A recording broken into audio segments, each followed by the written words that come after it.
जय श्री जगन्नाथ। आज पवित्र बाहुड़ा यात्रा उपलक्षे आपण मानक अभिनंदन। मो महाप्रभु पोड़पिठाटी प्रस्तुत करुच्ची। जो पोड़पिठाटी महाप्रभुंकर अति प्रिय से पिठार प्रस्तुति आसतु ना देखा।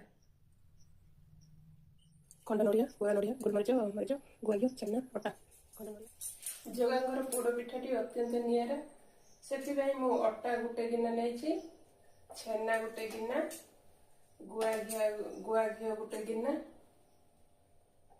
कटा नड़िया कोरा नड़िया, गोटा मसलार गोलमरीच, गुजराती, पान मधुरी आपको सब प्रथम भल भाव कुटी नवा।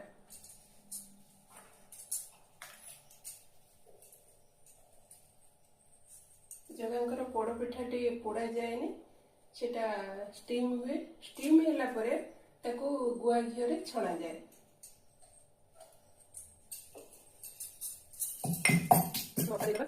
छेना